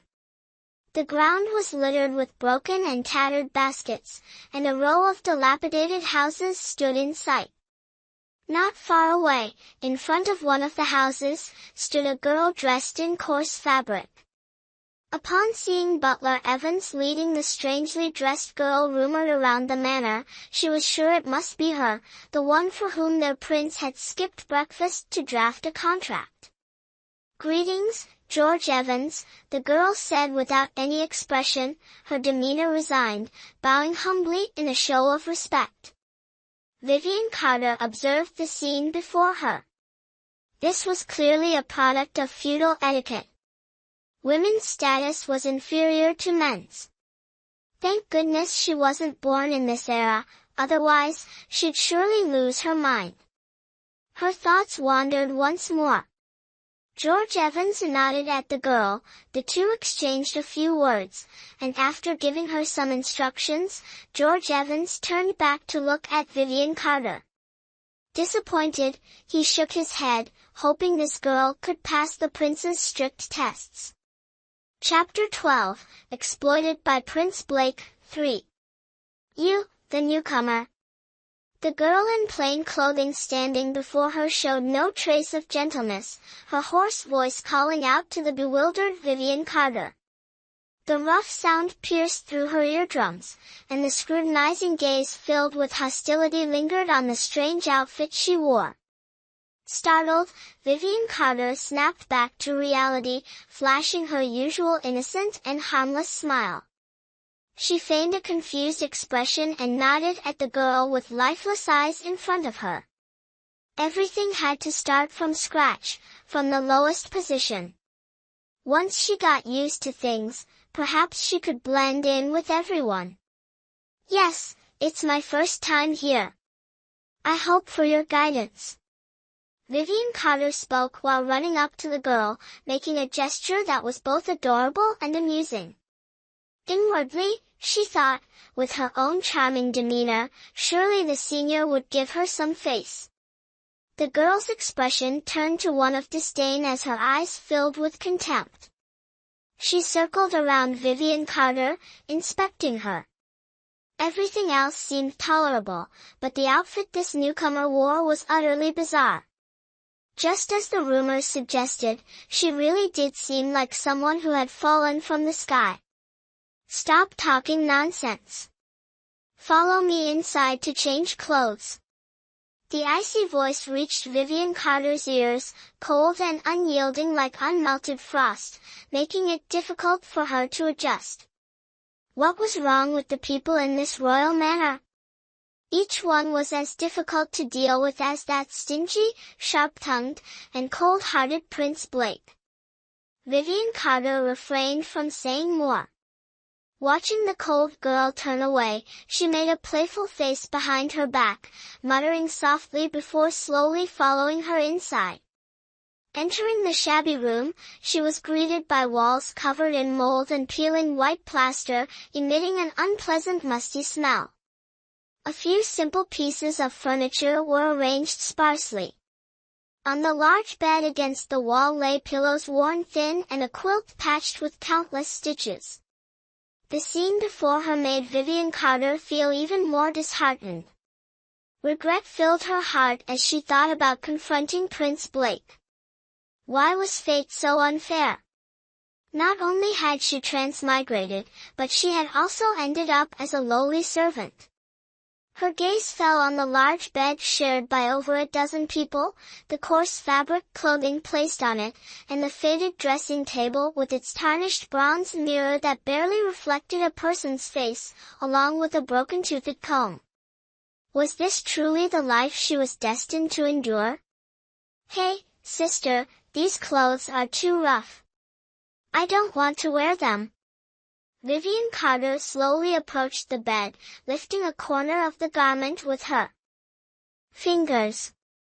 The coarse fabric pricked her skin, and the overpowering scent of soapberry assaulted her nose. Who do you think you are, daring to compare yourself with those noble ladies?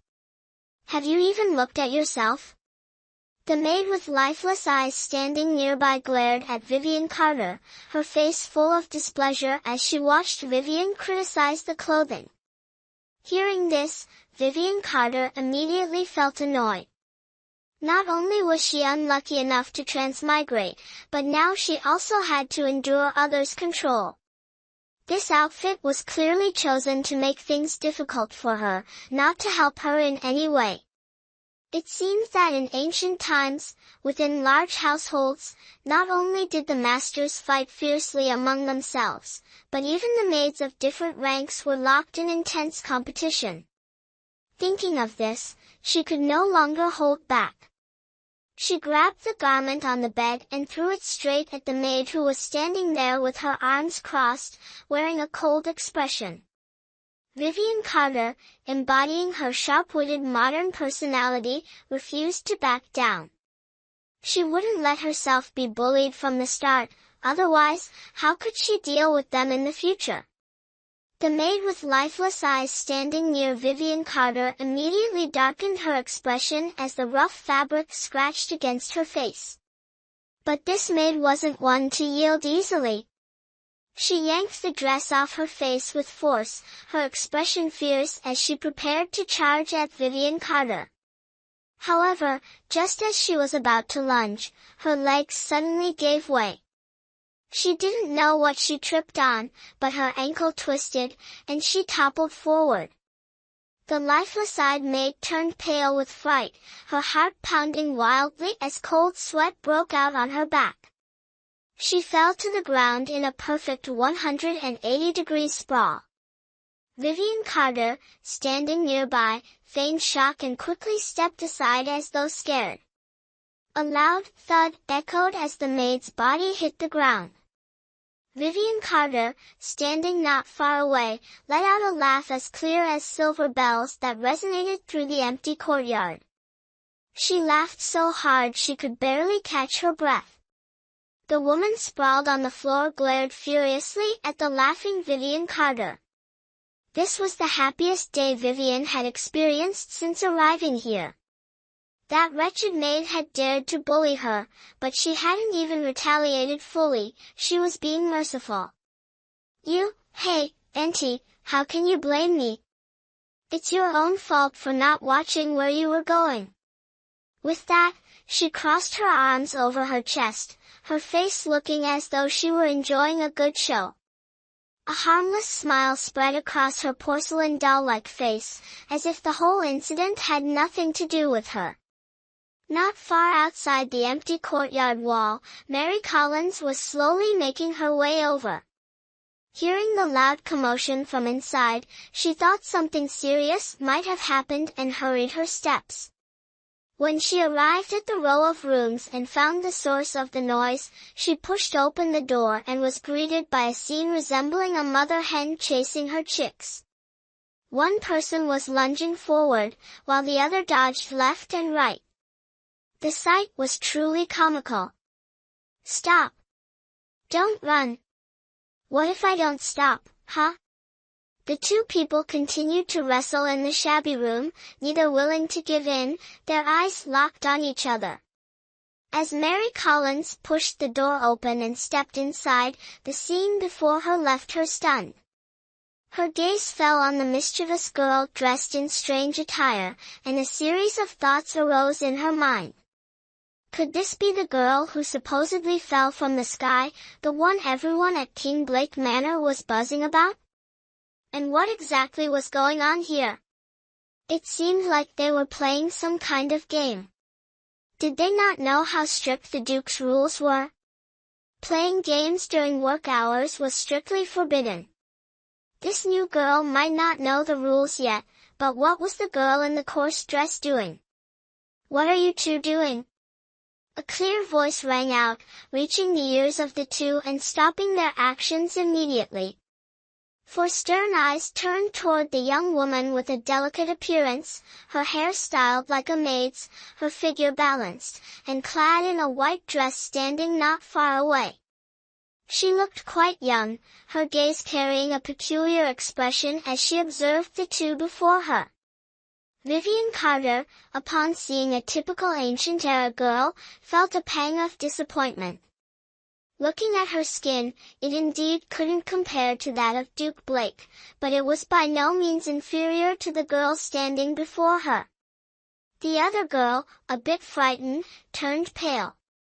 Seeing Mary, the maid who served the Duke, she quickly tidied up her belongings, returning to her usual demeanor. She stepped toward the girl in the white dress, bowed slightly, and greeted, "Greetings, Miss Mary." Mary Collins glanced at the girl in the coarse dress, then at Vivian Carter in her unusual attire. A thought crossed her mind, and a playful smile appeared on her delicate face. Vivian Carter, noticing this, nodded and smiled back at the girl in front of her. What's going on here? The question rang out again. The girl cast a rather unfriendly look, forcing the other girl to truthfully recount the entire incident to Mary Collins. Chapter 13, Exploited by Duke Blake, 4. The dead-eyed woman immediately replaced her expression with a fawning smile, signaling Mary Collins to step forward and speak. However, Mary Collins remained rooted in place, unmoving. Nearby, Vivian Carter was enjoying the spectacle. Her large, sparkling eyes seemed to say, "Since I stepped in here, I haven't been afraid of you. And now, with this young lady who looks even younger than me arriving, do you think I'd be scared? I'm a modern person, there's no way I'd lose to you two ancient folks. That would be a waste of my life." Thinking this, Vivian Carter's smile grew even brighter, her round face radiating cheerfulness. These little schemes and tricks were useless against her because, in the age of the internet, she had already learned countless tactics from online novels. "Go ahead, madam. Do you think I'd be scared of your dirty tricks?" Vivian Carter's eyes glinted mischievously as her lips curled into a smirk. She crossed her arms over her chest, exuding the air of a cheeky troublemaker. The dead-eyed woman in coarse clothing turned to look at Vivian Carter, feeling as though thorns were piercing her back. When her gaze shifted to Mary Collins' clear eyes, she trembled and began recounting everything that had just happened. By the time she finished, cold sweat had soaked through her inner garments. Mary Collins quickly grasped the situation, analyzing it in her mind. On her very first day, this young lady had already been mistreated.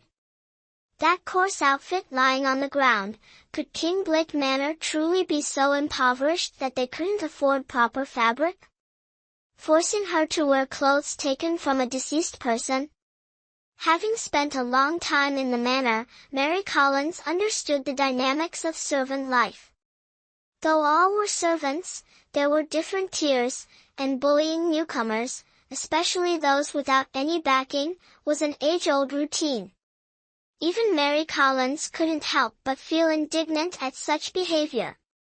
It was a tired, repetitive game in the manor. "What is your name, young lady? Where are you from?" "I am Mary Collins, King Blake's personal maid."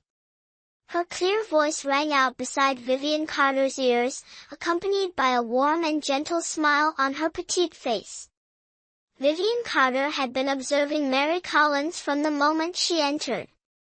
From her words to her actions, Mary didn't seem like one of those sharp-tongued, domineering maids, nor the type of servant who relied on their master's favor to act out.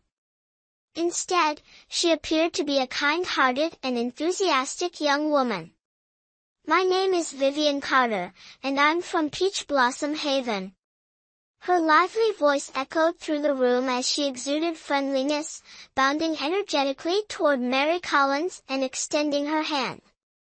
However, deep down, she thought to herself, "It's only my first day here. I can't reveal that I'm a time traveler, it might cause unnecessary trouble. Better to be cautious for now." Peach Blossom Haven? What kind of place is that? Does such a location even exist in the entire Cloud Spirit Kingdom? Mary Collins' eyes were full of doubt as her mind raced to search for answers. She glanced at Vivian Carter but decided not to overthink it. Seeing Vivian extend her hand, Mary grew even more confused and remained rooted in place. The malicious glare from that dead fish-eyed woman seemed as though it wanted to tear Vivian Carter apart. Fine, very well, she would remember this clearly. Everything that happened today would mark the beginning of Vivian Carter's future suffering. It was only at this moment that Vivian Carter suddenly realized, people from ancient times were not accustomed to modern etiquette. She approached Mary Collins, taking her hand through her sleeve and shaking it gently while explaining. Mary, once again surprised by Vivian's handshake, felt a strange sensation rising within her. Vivian Carter gave her a feeling of familiarity, like family or a close friend, bringing back a warmth that Mary thought she had lost. Mary tightened her grip on Vivian's hand, and Vivian felt as though she had found a long-lost sister. Anyone who treated her well, she would always remember with gratitude. "Come on, follow me. I have a new outfit tailored just for you. After all, we'll both be serving the prince from now on." "Thank you, Mary Collins." The two young women, about the same age, walked hand in hand, heading toward Mary's residence. Along the same path they had just traveled, the two strolled side by side through the royal manor, which resembled an exquisite imperial garden. Mary was not as rigid as George Evans, but she still maintained the necessary level of caution. Having served Alexander Blake for 3 years, Mary understood the basic rules, what could be said and what must not be spoken. Holding Vivian's hand, Mary gave her a brief overview of the situation in King Blake Manor. As they walked, Vivian observed the courtyards and flower gardens they passed, gradually gaining some understanding of the King Blake Manor, a place that did not exist in any historical records of the Cloud Spirit Kingdom. "Vivian, once you've stayed in the royal manor for a while, you'll understand everything. For now, just take your time." As they reached the intricately carved jade belt bridge, they were surrounded by a sea of pure white orchids, accentuated by rows of lush green trees. Below the bridge, colorful koi fish swam gracefully in the crystal-clear water, sometimes clustering together, other times scattering apart, creating a breathtaking scene. During their walk, Vivian listened as Mary Collins recounted everything about the cold and aloof King Blake in the manor, from every corner of the estate to why the younger General King and Emperor already had numerous concubines, yet their prince still had neither a primary consort nor a secondary one. Hearing all this, Vivian Carter admired the scenery while deep in thought. Could it be that this arrogant, stingy, sharp-tongued prince had some hidden illness?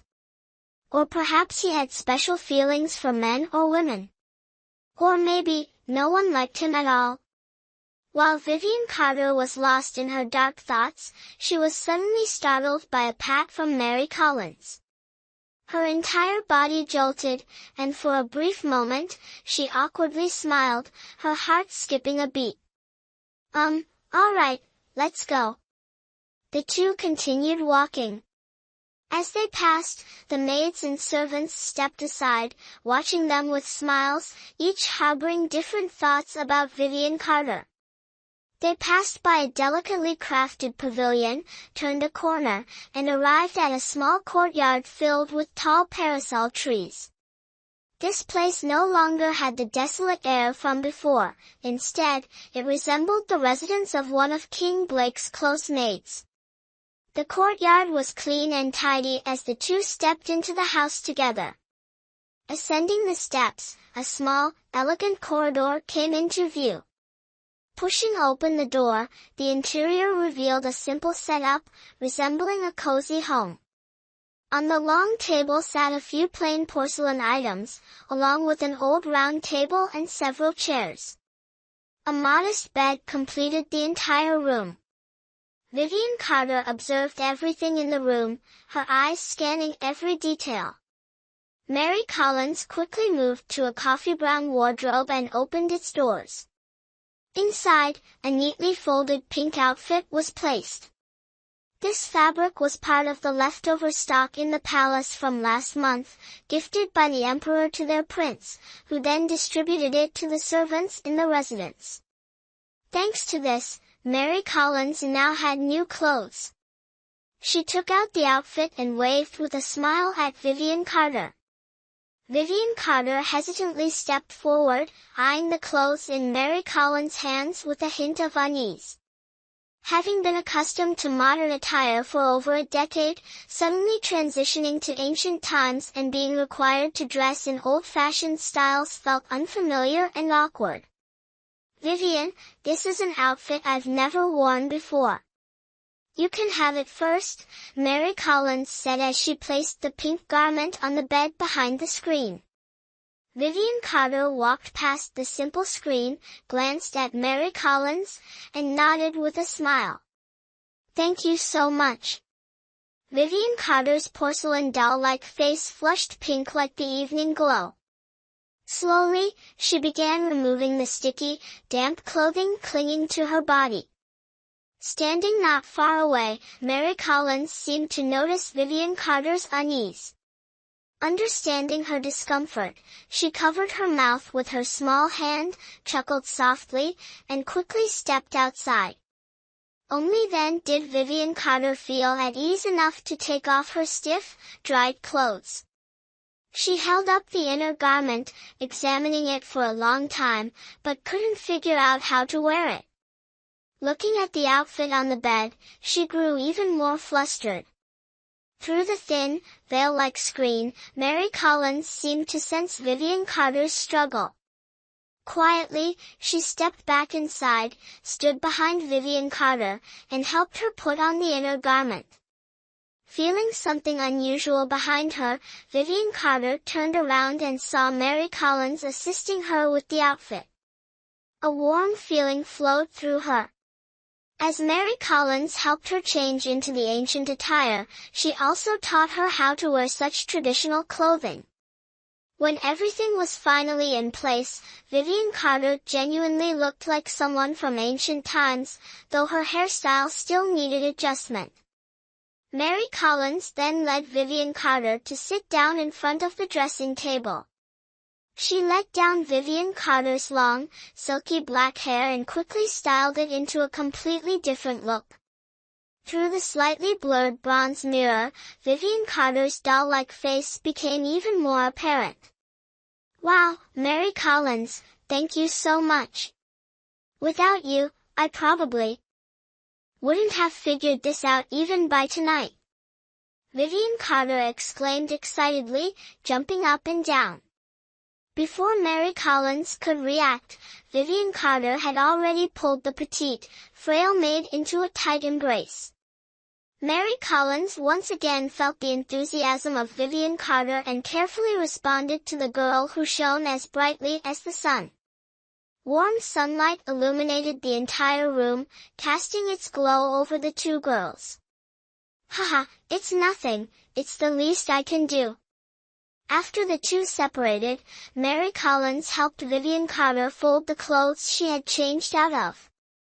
A small, exquisite box caught Mary Collins' attention.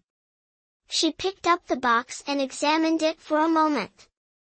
At that moment, Vivian Carter realized what Mary Collins was holding. It was the throat lozenges she always carried with her every day before traveling through time. Vivian Carter walked over to Mary Collins and gestured for her to hand over the tin box. Mary Collins looked at her with some doubt but still passed the throat lozenges in her hand to Vivian Carter. Like performing a magic trick, Vivian Carter opened the box, popped a lozenge into her mouth, and then took out another one to give to Mary Collins. Mary Collins found Vivian Carter's actions just now to be very practiced, which made her a little suspicious. Suppressing the unease in her heart, she carefully placed the lozenge Vivian Carter handed her into her mouth. A refreshing minty flavor instantly spread throughout her mouth. Mary Collins beamed brightly and nodded at Vivian Carter. Chapter 14, The Little Girl's Job Isn't Easy, 1. What kind of candy is this? It's so strange, both minty and fruity. Mary Collins sucked on the throat lozenge in her mouth, the peculiar flavor spreading throughout her palate. Cool waves surged from her chest, leaving her feeling much more alert. Vivian Carter noticed the little ancient girl in front of her enjoying the candy. Glancing at the last throat lozenge she had brought with her through the time travel, she no longer felt reluctant to part with it. Generously, she handed it over to Mary as a token of gratitude for the help she had received earlier. When Mary Collins touched the box again, her impression of Vivian Carter shifted.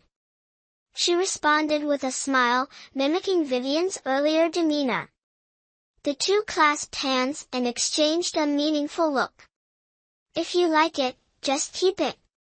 This is a specialty from my homeland, you won't find it anywhere around here," Vivian said nonchalantly. Perhaps the day she traveled through time, aside from this, she had only brought along a few bills featuring Chairman Mao, and nothing else of use. Looking at the red Chairman Mao bills, she stomped her foot and pounded her chest in frustration, making a comical gesture. How would she even know what currency people in the past used? These bills were no different from scrap paper here and could only serve as mementos.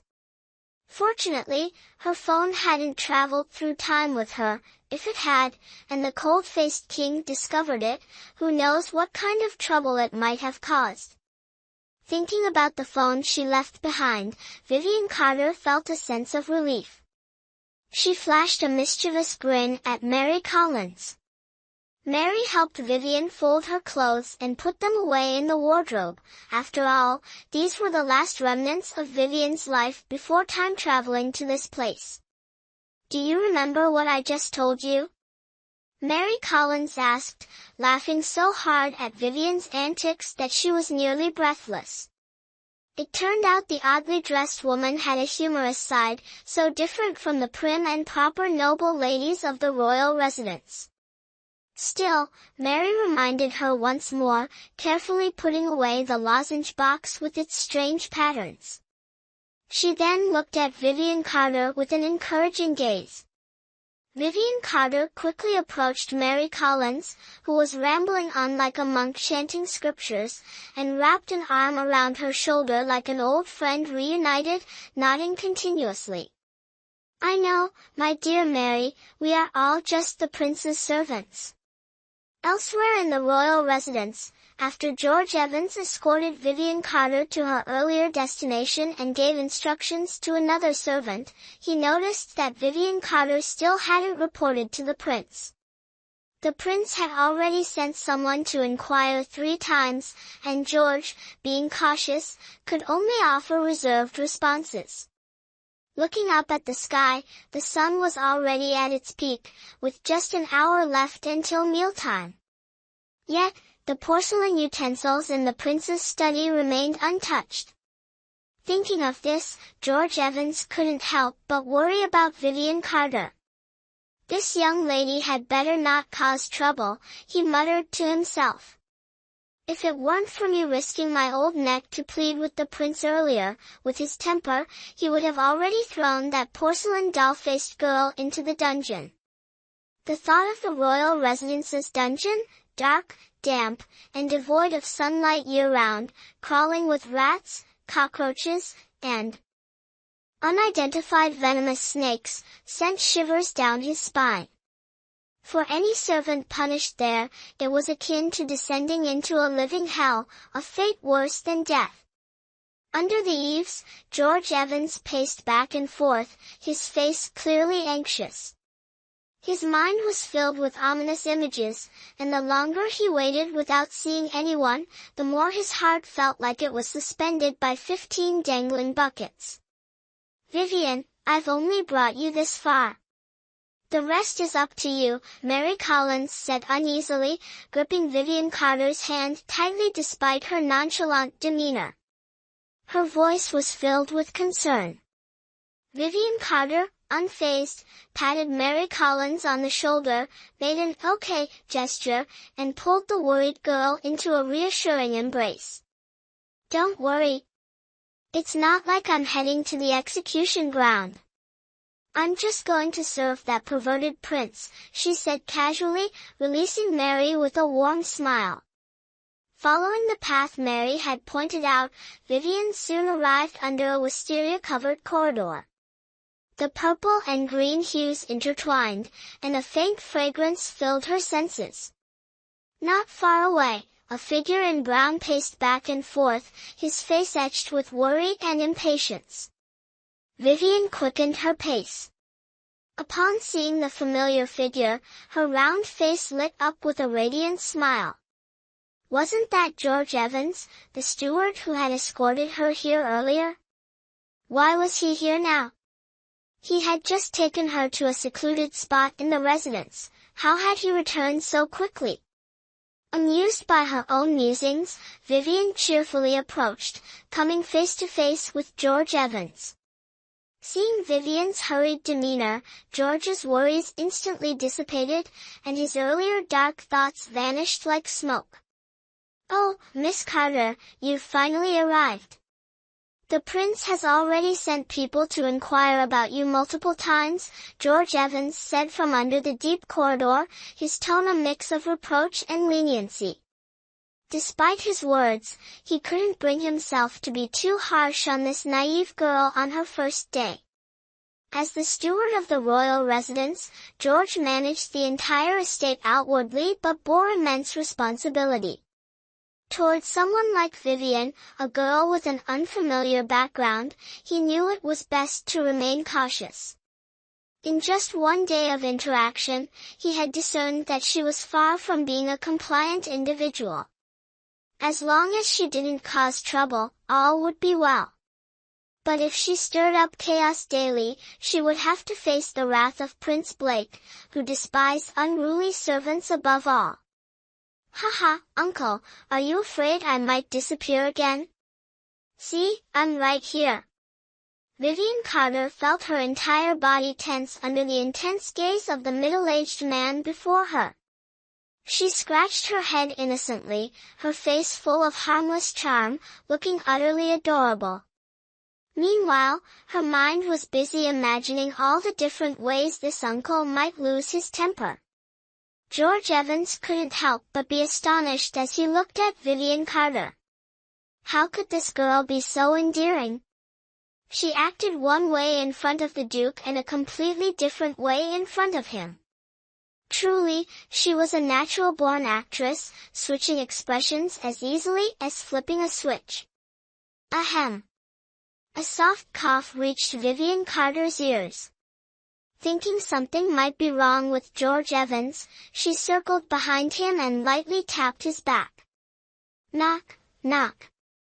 George Evans was momentarily touched by her gesture, and his perception of Vivian Carter began to shift. "Miss Carter." George Evans maintained his cold demeanor, though his heart had softened slightly.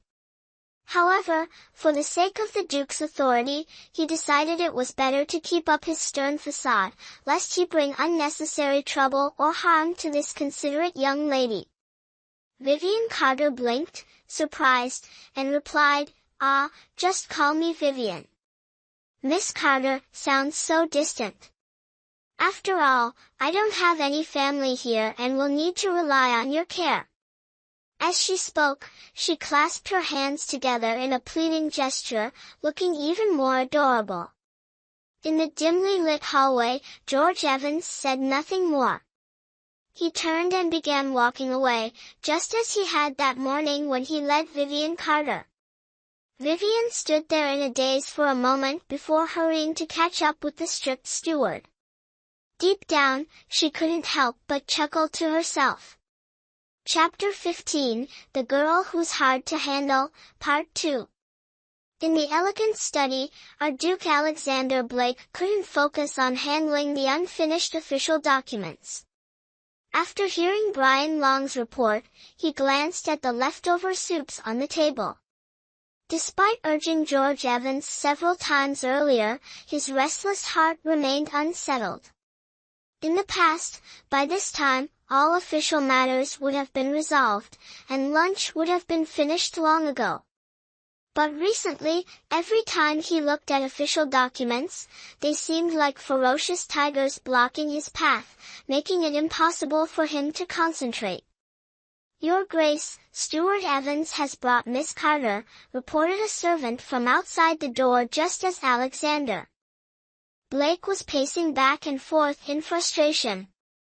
His heart stirred slightly, but his exceptionally handsome face remained as cold as ever. Dressed in a white robe, Alexander Blake adjusted his hem, cleared his throat, and spoke in a frosty tone devoid of warmth. "Let them in." After speaking, he glanced at the hourglass on the wall, its blue sand already halfway through. Creak. The door to the study opened again, and two figures quickly entered, one after the other. Stuart Evans, already familiar with the Duke's study, frequented this place daily. As for Vivian Carter, dressed in traditional attire, this was her first time here. Her eyes sparkled with curiosity as she took in everything in the room. She was particularly fascinated by the national painting on the wall, the porcelain and jade artifacts on the antique shelf, all of which were priceless treasures. If she could bring all of these back to the modern world, she thought, it would be enough for her to live a life of luxury forever. At this thought, a glint of calculation flashed in Vivian Carter's mind, her head brimming with visions of money, while her doll-like face revealed a mysterious expression. In modern times, Vivian Carter had always been fond of antiques and calligraphy.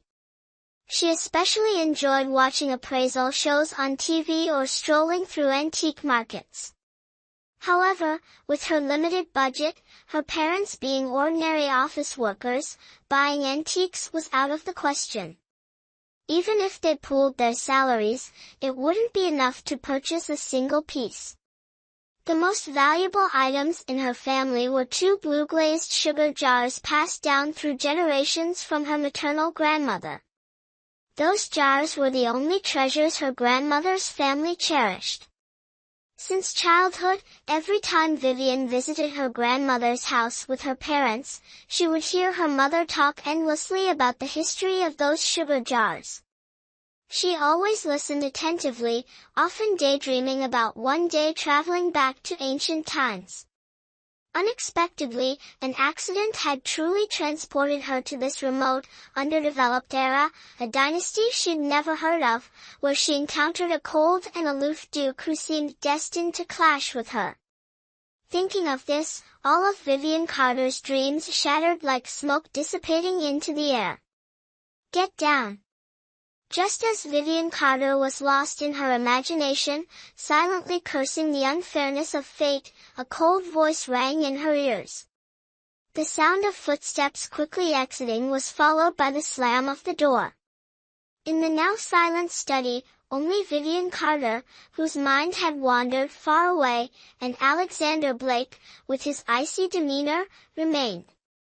One seemed to be lost in a dream, while the other stared at her as if interrogating a criminal. The oppressive atmosphere in the room was suffocating. Vivian Carter felt unnerved under the intense gaze of the icy Duke before her. Thinking of the events from earlier that morning, she felt a surge of discomfort. Clenching her small fists hidden within her sleeves, she glared at him. "Damn it, who stares at people like that? Weren't ancient people supposed to be reserved? What happened to all that, men and women should maintain proper distance, nonsense? Here, it's completely useless. This prince doesn't have an ounce of gentlemanly demeanor, and he's standing so close too.